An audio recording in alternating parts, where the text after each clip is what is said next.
Okay. Alright. So format wise you have to follow because marks is given for format. Okay. So you have to follow the required format for the tax computation or even for the resident status because just now I was marking your quiz too. I still noted some of you did not follow the format required. Okay. So basically in midterm, the moment you did not follow the format, that means your marks or your answer will be out. Okay. So please follow the required format because that is what we done in practice. Okay, let's do this one. Alright, this is for Encik Amiro and Puan Huda. So it will be Amiro and Puan Huda. So this will be tax computation for year of assessment 2020. Alright, so that will be the title. And then in this case, you will start with section 4B, which is employment income. Okay. So under section 4B, you would have 13(1)(a), okay, and then of course the rest 13(1)(b) and so on. Okay, my advice, do not do two sets of different tax com. You just do simultaneously for Puan Huda and also Encik Amiro. Okay, so one shot for husband and wife, we do it at one time. Therefore, you just extend another column for the wife. Okay, because we want to cut short the time rather than you repeat the whole thing. Okay, all right.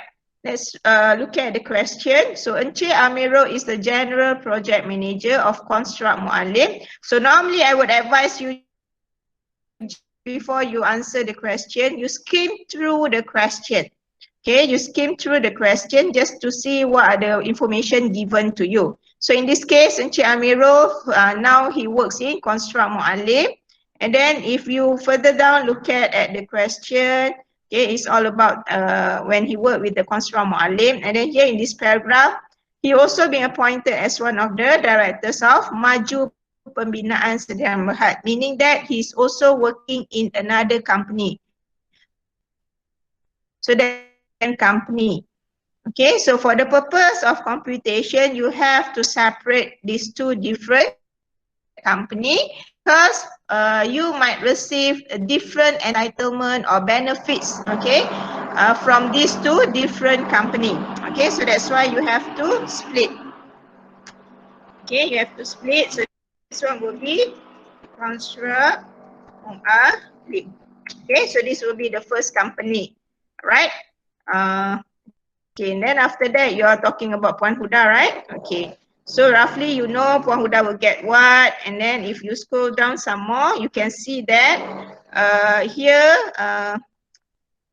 she has business income. Okay, so this question will come back again when we have covered business income to complete the whole question. Alright? Okay. And then the rest normally, this one is other sources of income where you are given dividend, rental and so on, and also expenses, okay, for other sources of income. And then normally, okay, in the question after that will follow with the, this is all information related to reliefs and also rebates.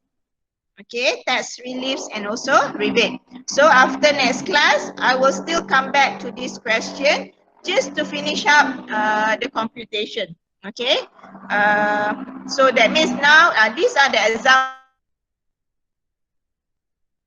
If I'm talking about personal tax, okay, so these are the questions, okay, that you would actually see in your midterm, except that you don't have any business income. Okay, because at that point you have not yet covered business income. Okay, so at least you must master this part, okay, your employment income up until other sources of income, and so and also plus computation of reliefs and rebates. Okay, get the back to the earlier part of the question. So Encik Amiro was an employer for Construct Muallim. So when he worked as a project manager, he received here salary. So salary Okay, and then salary how much? 10,000 per, right? So 10,000 multiplied by 12. Is he working throughout the year? Okay, so far he's working throughout the year, eh? Okay, so that means for 12 months, salary will be for 12 months. Okay, and then after that, you have bonus. Okay, bonus 1.5 months salary. So 10,000 multiplied by 1.5. Okay, and then after that, you have employee EPF contribution. So employee EPF contribution, this one is not an income. Okay, this is normally entitlement that you can claim for relief. Okay, and then after that, you have entertainment allowance. Okay, you have entertainment allowance. Entertainment allowance, how much you have? 5,000 per annum. So 5,000 per annum.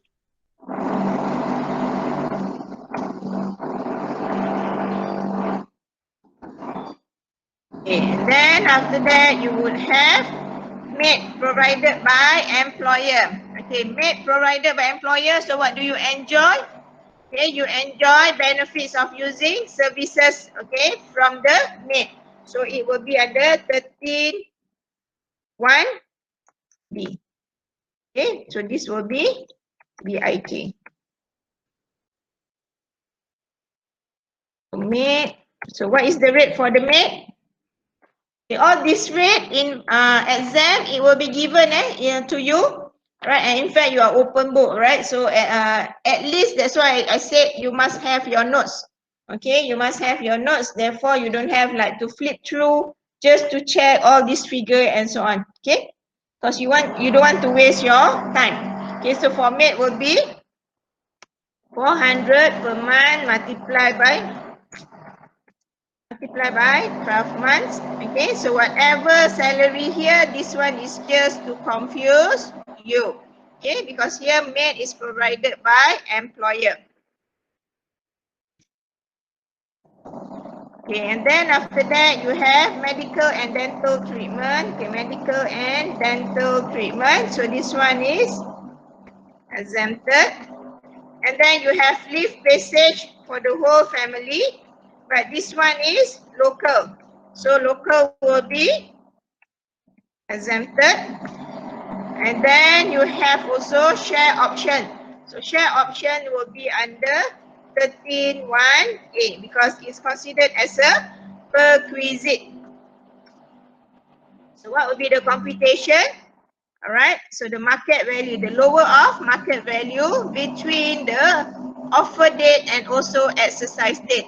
Alright, so you are being you offer on 5th December 2019, the market value is 7 ringgit, and then on the exercise date 11 December the market value is 10 ringgit 50 cents. So which one is lower? 7 ringgit is the lower value. So 7 ringgit minus the purchase price, which is 250, multiply against number of units of the share option. Okay, so here it will be. Right, so that will be for the share option. And then move on up to 31st July, Encik Amirul and family stayed at a bungalow provided by the employer. So it's a bungalow, right? So bungalow means accommodation. So accommodation will be 13(1)(c). Okay, however, we have to take note, is there any 13(1)(b) if there are any furniture? Okay, so up to 31st July 2020, Encik Amirul and family stayed at a bungalow provided by the employer. Since the bungalow is larger than what is needed, he normally used 2/3 of it and the rest was used to advance to the interest of the employer. Okay, so that means now, alright, for this, you have to first time a portion because you only stay up for 7 months. Okay, the accommodation is only being used for 7 months, and then you are also using partially, okay, part of the part of the bungalow. Okay, therefore there will be another apportionment. Alright, so there are two types of apportionment here. First is time apportionment, second is portion or sharing basis apportionment. Okay, so let's look, and then the rental rate for the bungalow was 3,000 per month, of which 300 was for fully furnished furniture. Okay, so that means now they have furniture, so which is fully furnished.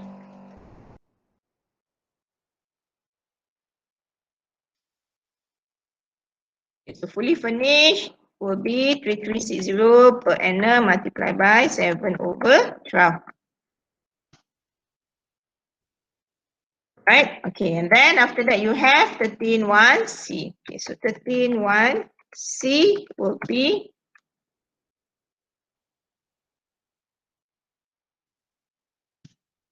okay, so you have defined value.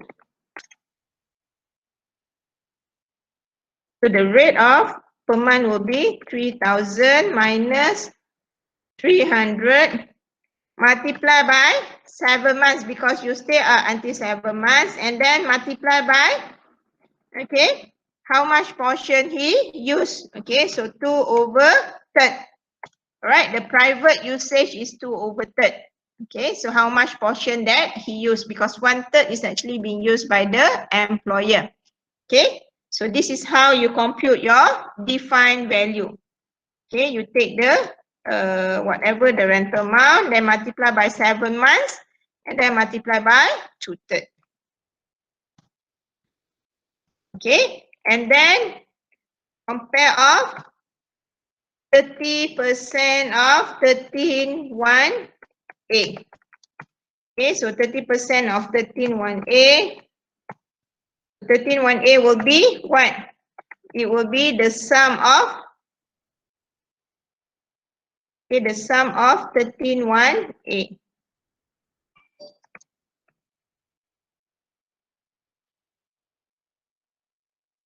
But you have to exclude share option. Okay, so this is the sum of minus share option, which will be this one. So this will be your 13(1)(a). Okay, all right, so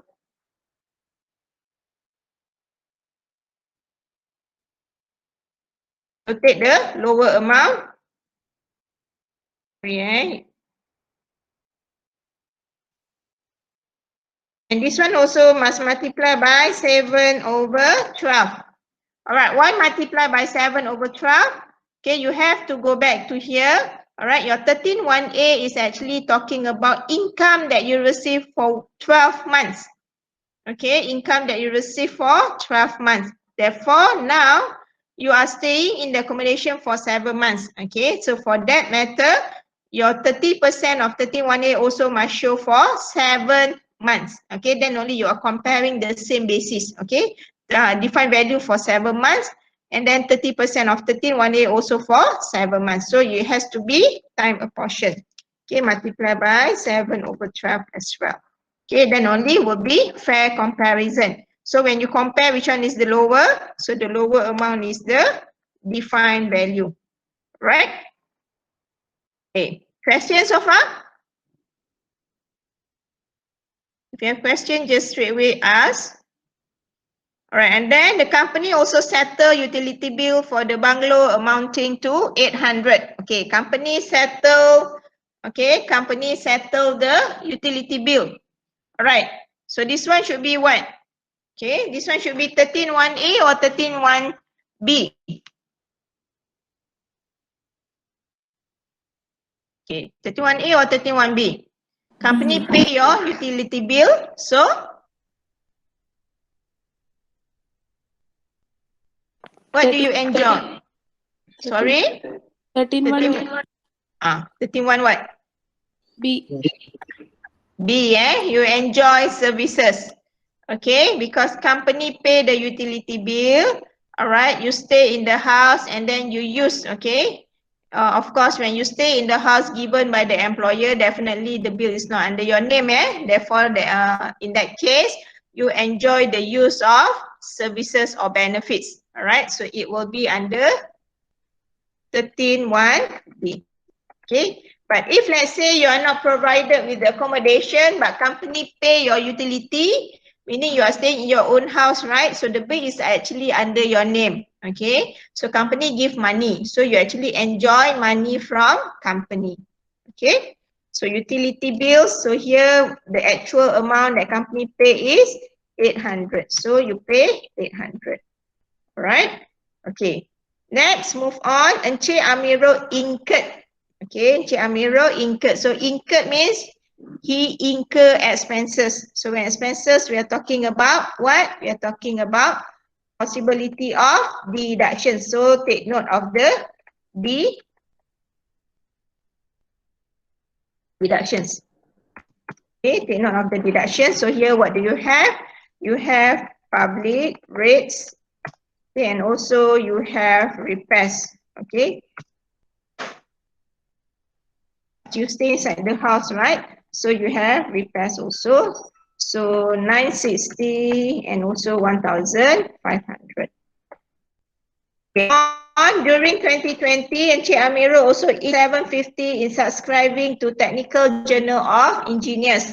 Okay, this one journal, alright, this is actually relief. Alright, so this one will be covered in the next topic.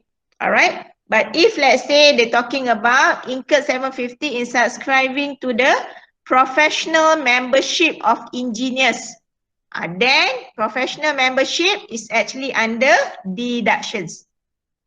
Okay, so just be careful, alright. Okay, so here is subscribing journal, so journal should be under relief.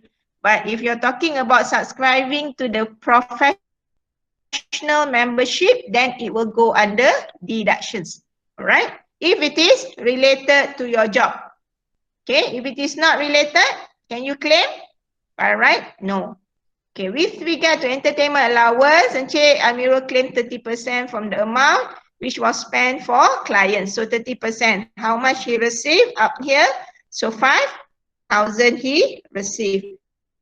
He incurred only 30% to spend for client. That means you only can claim 30% from 5,000. Okay. Right. Okay. Then on 1st June 2020, he is appointed as one of the directors for Maju Pembinaan Sdn Bhd. So this is actually what? This is actually another company. So you set up another company, Maju Pembinaan. Okay, different company. He is entitled for director's fee per annum 18,000. So this will be what? Director's fee will be under 13(1)(a). Okay, so director fees, how much he received? 18,000 per annum. Okay, 18,000 per annum, but he just joined on 1st June. Alright, so 1st June meaning what? So 18,000 multiplied by 7/12. Right, because starting 1st June only, right? Okay, so 7 months, Okay. And then he also entitled for a car. Okay, so you see, under another employer, he also receive another benefits. So that's why it must be separated. Okay, so now under Maju Pembinaan, you also have 13(1)(b). Okay, you have Volvo or car. Alright, so car, you have to check how much is the cost when it is new, which is 350, and what is the age of the car. Okay, so 350 is the value of the car. So let's look at the BIK table. This one is all also provided, So 350, the annual value is 15,000. Okay, so annual value is 15,000. But the age of the car is 10 years old, so you have to divide by 2. Okay, divide by 2. And how many months you use? Okay, the car is only given, I think 1st June, right? So again, 7 months multiplied by 7/12.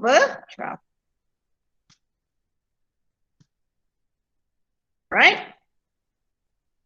Okay, then move on. And then after that, you are given a driver. Okay, so driver how much? 600 per month. So 600 multiplied by 7 months. And then after that, you are given petrol fleet card. Okay, petrol fleet card. Alright, so petrol fleet card 500 per month. Okay, 500 per month. Multiply by how many months? 7 months. Okay, so you have what? Okay, 350. Okay, remember petrol fleet card is also fall under traveling exemption Alright, so you have to minus exemption of how much? 6,000. Okay, so 6,000. Therefore,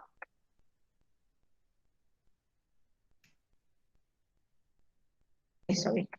So the whole amount will be exempted. Okay? Clear Alright, so take note like petrol fleet card, okay, what petrol allowance, travelling allowance, whatever related to travelling, you can claim 6,000 exemption per annum. Okay? Alright. Okay, then that's all about Encik Amirul. Okay, that's all about Encik Amirul. So basically we are done here for Encik Amirul.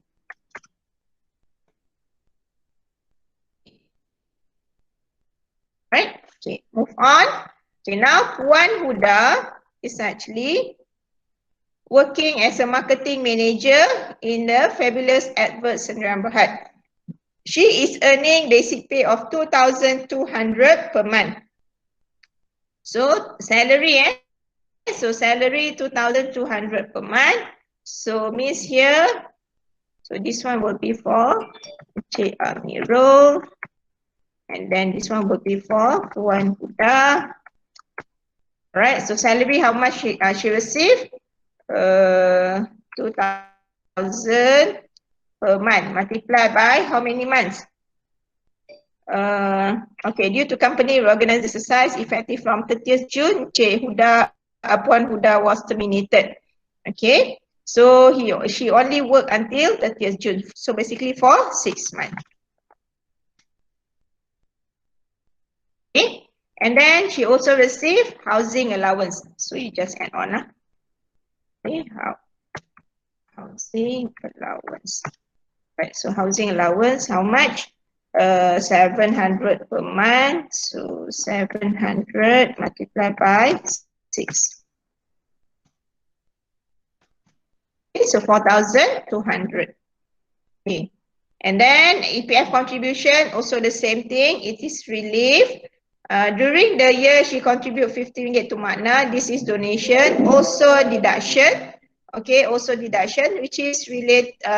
You have to take note after aggregate income. Okay, so take note of this donation. Right, so next class under the tax relief, we will see the whole set.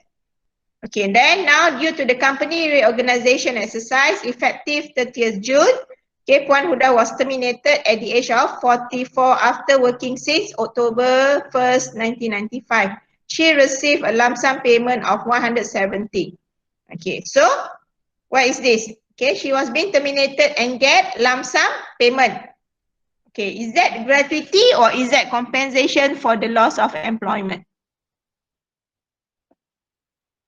Gratuity. Gratuity. Okay.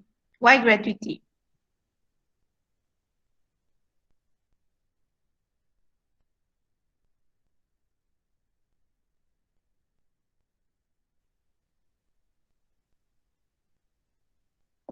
Okay, why you said it is gratuity?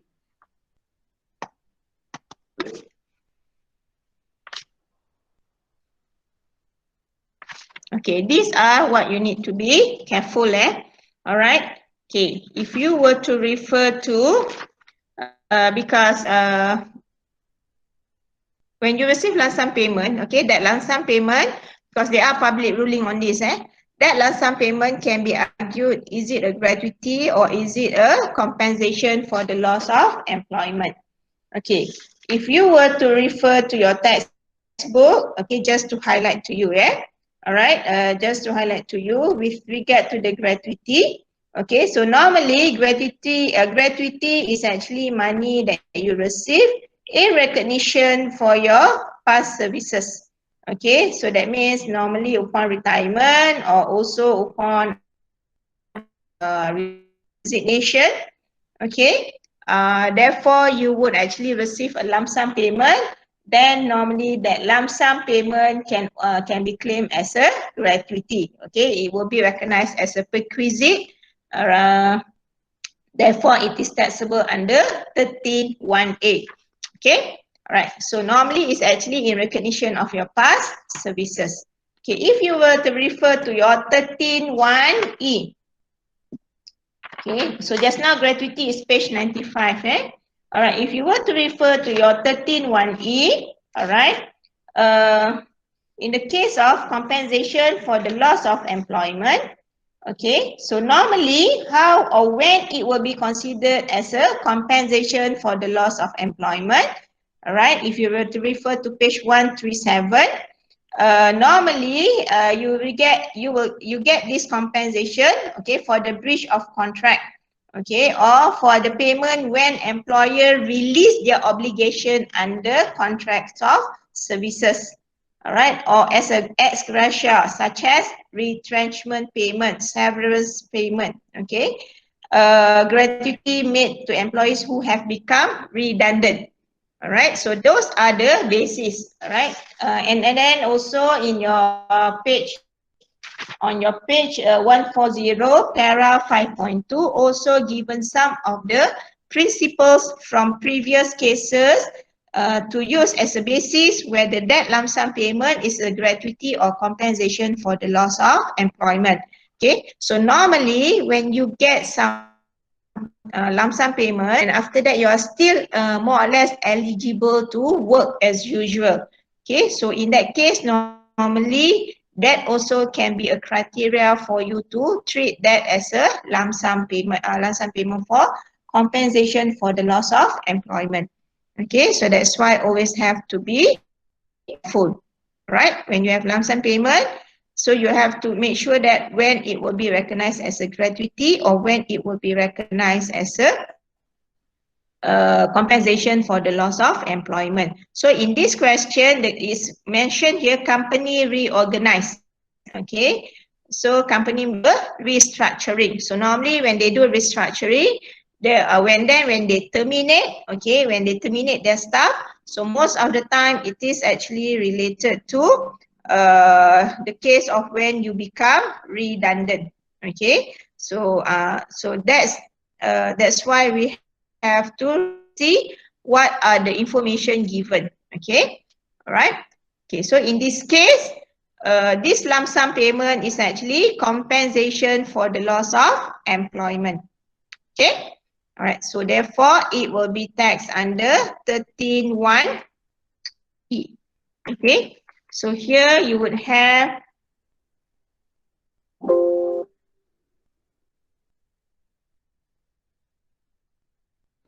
(1)(e). Okay, so you have compensation for loss of employment.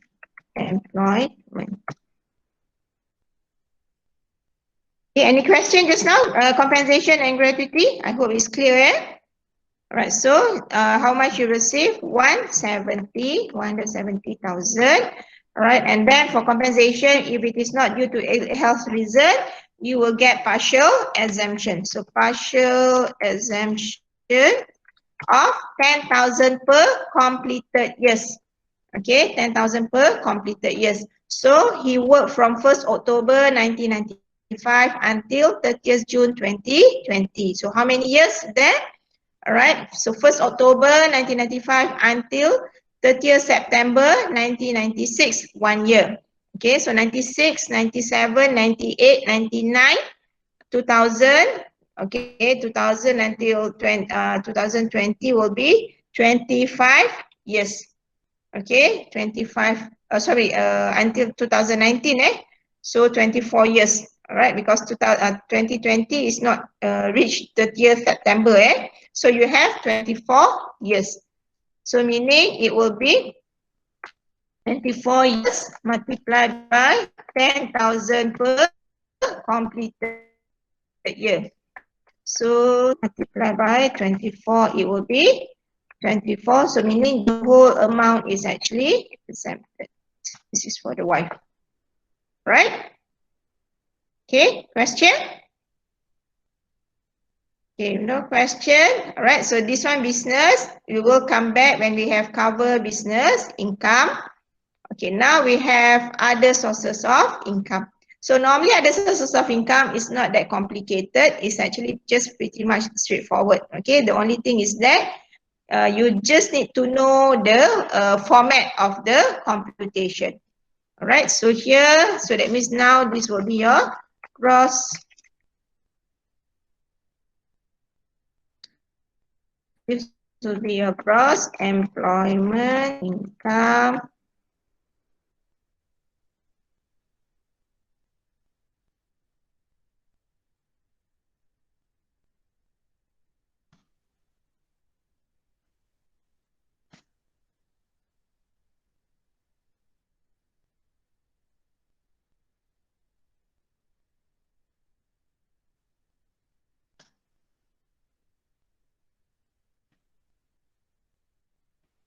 Okay.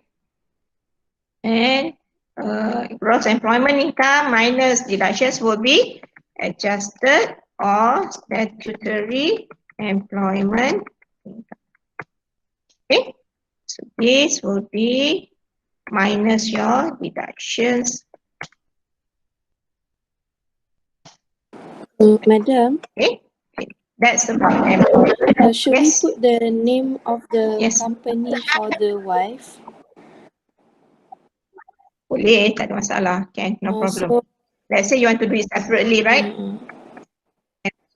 Let's say,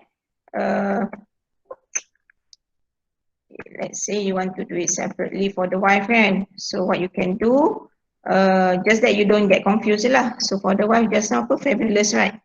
So fabulous, whatever, fabulous. So you can also do like this. It means now, and then you just add on another line, salary. Can also, no problem. Salary, okay. So that means you just copy here. And you want to do like this, also can, no problem. Just in case lah, Crescent give you a wife, husband one company, and then suddenly wife two company. Can also. Okay, that means you just split. Okay. So that's why it's important just to scan through the question when you get the question, just to get an idea. Oh, husband is working like what, until how many months? Okay, what did he get, and so on for company A, company B, or maybe wife is actually working with two company. Okay, what did she get for company A? What did she get for company B? How many months for each company? Just a general idea. Okay, just a general idea about the question. Okay, so that's why if you have the question, okay, normally it's good to write, but now it's online, kan? So it's up to you lah. Sometimes you can print, all right? So if you can print, just jot down, all right? All this important information. Okay, so how many company, how many months for each company, what are the benefits and on. Just a quick snapshot of the entitlement. Okay, so that you have that when you do your computation, you have that information. Okay. So if you want to put the name of the company, also can, no problem. If you don't want, you just do like that. Let's say, husband also get housing allowance and also salary. So you just can just put here. Okay, just put the figure here, just put the figure here. Also can, no problem. Okay, as long as it is reflect the right item. Okay, salary, you refer to salary. Okay, clear? Okay. So that's about employment income. Any more question about employment income? Okay, if no, then I move on to other sources of income. So after 4B will be 4C. So section 4C will be what? Dividend income. Okay, so dividend income. So what do you have? You have a husband receive dividend income, 2 dividend income. All right, one dividend income gross 750, another one is tax exempt income 2,000. Okay, wife also got 2,000 and then 500. So, okay, so but now because the things has been simplified, whatever dividend income that you receive, all is now exempted. Okay, so that's why now it's much easier. Nothing much to test you on actually on other sources of income. Okay, just that you know or not. Right? So basically in general for dividend income, all dividend income that you receive from inside Malaysia or you receive dividend income from foreign company which is outside Malaysia, all will be exempted. Okay, so clear? Right, so in this case you have to show both lah. Alright, so one is dividend, another one is tax exempt dividend. Okay, so both you show exempted. Okay, for husband and wife all will be exempted. Right, that's all. The same thing with interest. Interest also, if you refer to the chapter of interest income, in general, right, individual taxpayer, in general, whatever interest income received, okay, overall, all the interest income received by individual taxpayer is also exempted. Okay, so that's why dividend income, interest income, most of the time it will be exempted. Okay, all right. Now we move on to section 4B, which is rental income. Okay, rental income, all right. In this case, all right, you have example of one rental income for 5 different terrace houses. Okay, so if let's say question separate, okay, we have 5 terrace houses, all right, and then they just or maybe on top of 5 terrace houses, they also receive rental from shopping lots. Okay, from shopping shop houses, let's say, so it's rental income for from two different sources. Okay, so what do you do format wise? Okay, rental income from property A, okay, and also property B, add on first. Okay, whatever income from property A, whatever income from property B, add on first, then only you minus all the expenses. Okay, so the format wise, for income, you add on all income from all different sources or different property.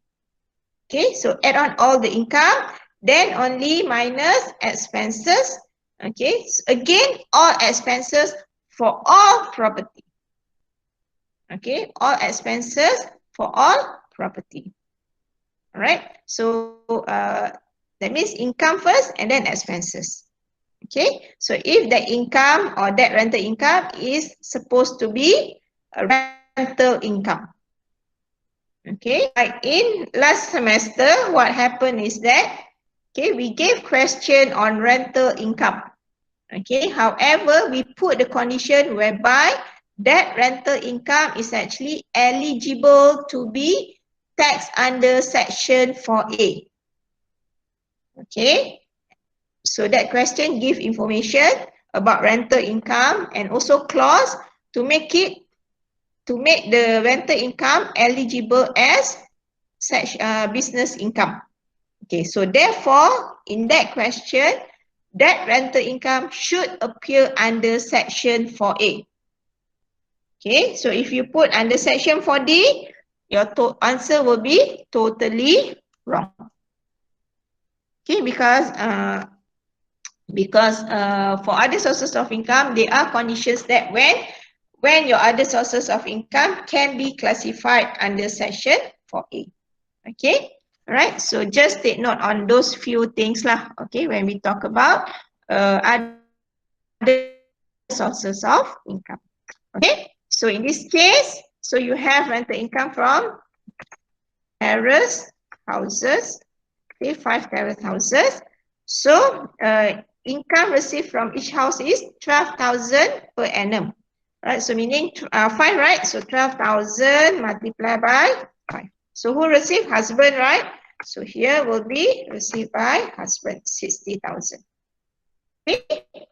And then only minus expenses. So we have repair. And then we have public rates. So again, this one you have to check inside your chapter rental income. I already highlight which items that can be deducted. Okay, so but in this case, in this question, all expenses can be deducted.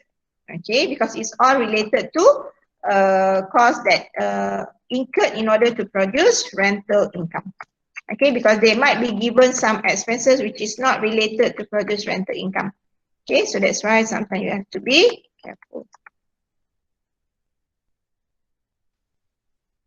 All right, so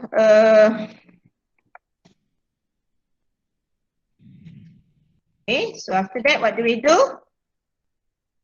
We get so this is the gross minus expenses. So this will be adjusted or statutory rental income.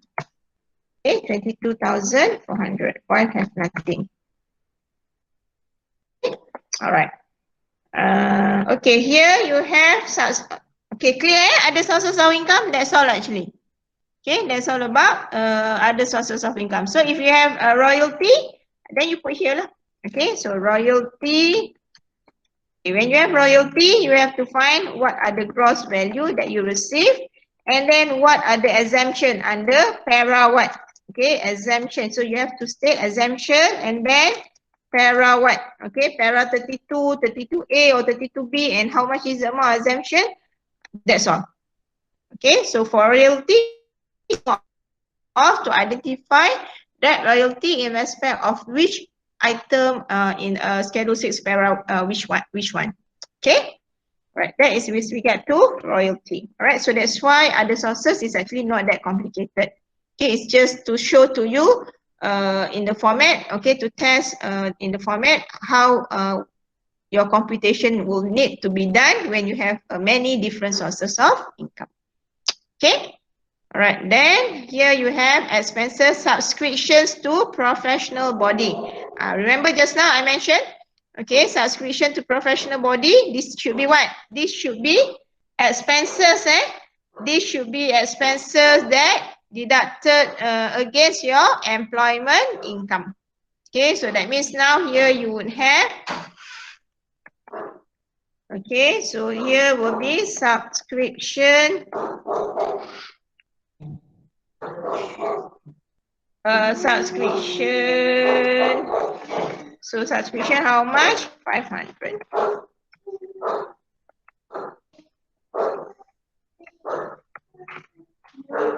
Okay. Okay, unfortunately you cannot do in Excel lah. All right, donation will be after aggregate income. Okay, donation will be after aggregate income. Okay, and then this one, the rest is all about reliefs and also reliefs and also rebates. All right, so this one we will come back later after we have covered this part in next week.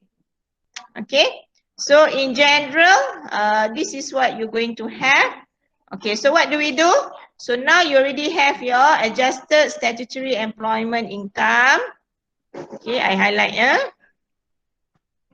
And then you have also no statutory dividend income because all exempted.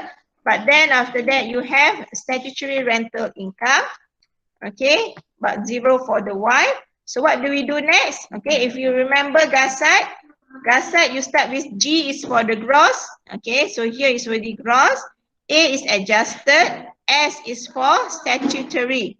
Okay, so after statutory, okay, will be A. The next A will be what? Aggregate income. Okay, so aggregate income, aggregate means what? Accumulation of other income, okay, or accumulation of statutory income. So in this case, aggregate income means you add on all your aggregate income, statutory income. Okay, so you add all your statutory income. So in this case, you would have, at this moment, you only have statutory employment income and also statutory rental income. That's all that you have. Okay. And later on, if you look at the GASAT, so between aggregate and total income, there are few items that you can deduct. Okay, there are few items that you can deduct. I want you to refer to your textbook, page page 70. Okay, you refer to your page 70. All right. Okay. You refer to page 70, you can see chart 4.2. Okay, you refer to number 2. Okay, chart 4.2, refer to number 2, because number 1 is actually mentioned about compute every source of income individually. Okay, compute every source of income individually, meaning just now lah. Okay, you compute your income for employment income, you compute income for dividend income, for rental income, and so on. So after you compute individually, then you combine all, which is now come to aggregate income. Okay, after aggregate income, you can actually minus few items. Okay, so the common one will be current year losses. Okay, this one is actually when you have business income. Just take note only, now we don't have yet, but after you have covered business income, you would have this item. Okay, and then the next one will be donation. Okay, so there are lists of donations that you can deduct. Okay, there are lists of donations that you can deduct. So if you see number 4, you have section 44.6, 6 capital A, 44, everything, all donations under section 44. So all the section 44.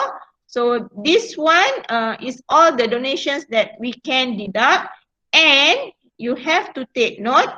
Okay, if you refer to that page 70, under the line of section 44, 11B, 11C, and also 11D, okay, you can see towards the end, there are some notes, okay, which actually indicate section 44, 11B, 44, 11C, 11D, you have to add on, plus cash donation to approved institution, you have restriction. Okay, you have restriction of maximum 10% of the aggregate income. Okay, maximum. So there are, in general, all the actual donations that are eligible to be deducted, or approved donation eligible to be deducted can be deducted. However, there are certain donations whereby the amount, the total amount of these few donation will be restricted. Okay, will be restricted. So you have to take note of that. Okay, and then there is one, also another part in your textbook, also you can refer to that list of donations. I'm just highlighting so that you know where to refer to. Okay, so that's why I ask you to do your own notes so that you take note. Okay, which page number 2 and so on, because it is actually here and there in the textbook. Okay, it is actually there in your textbook, but you have to know where it is. There should be another part where they have the table. Okay, let me find it. Should be here. Okay, it's on page 57. Okay, if it is on page 57. Okay, so another example also, another notes that you have to take note is that page 56, page 57. Okay, so those are the items just now, section 44 just now. The chart is actually the summary. Alright, so these are the details of the donations that can be deducted. So the formula that I mentioned just now, aggregate income minus what is actually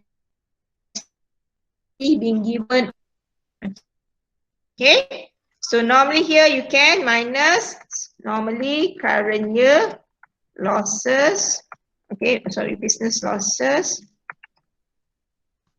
And also minus approved donations. Okay, only take note that, alright, they have restriction.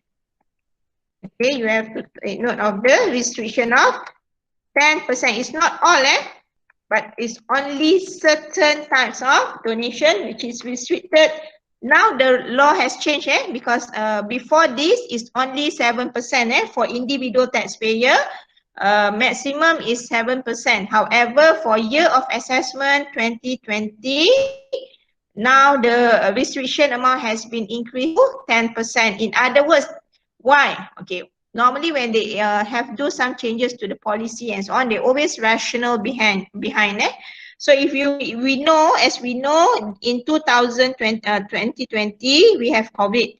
So government actually opened up government fund or donations for COVID. Okay, means they collect donations from public.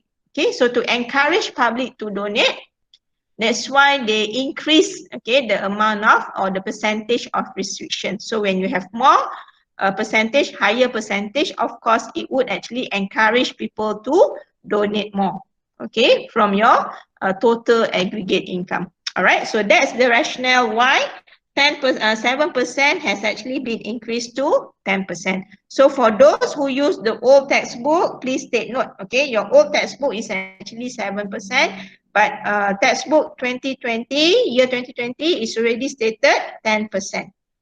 Okay, so take note of that. All right, so with regard to donations. So basically, now you already arrived to total income. So you already have a complete set of your GASAT. Okay, so here is actually your E. Okay, here is actually your AS. Okay, and then here is your A, and then here is your T. Okay, so that is actually when I'm talking about format of GASAT, this is what actually I'm referring to. Okay, so that you know which income come after first. Why? Because all this labeling also come under format. So there are ticks given for that. Okay, we need not bother about the amount, but we bother about the labeling of the income. Okay, we want to know that you know, okay, at this juncture, this is actually aggregate income. At this point, it is actually now already total income. So format wise, the flow of computation is actually very important for you to know. Okay, because after total income, which we will cover next class, will be reliefs. Okay, so this will be only for personal taxpayer. Okay, so minus relief, then only you will come finally your chargeable income. Then only based on your chargeable income, you compute your tax liability.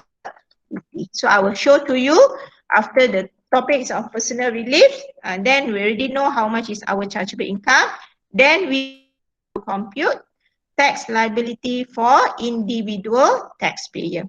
Okay, all right. So then only will come rebates. So rebates is actually after tax.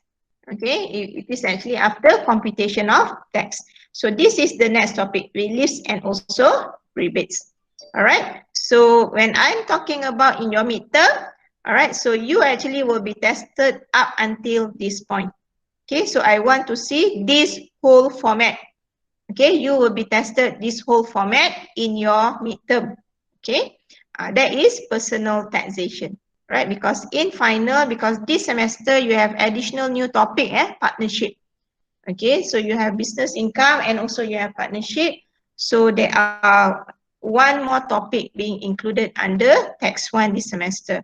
Okay, so therefore that's why for midterm, at least up to that point, I want you to be master with the personal tax, because this is actually common format of your final exam question when you have all this information. Okay, when you have all this information and then you see question, compute tax liability.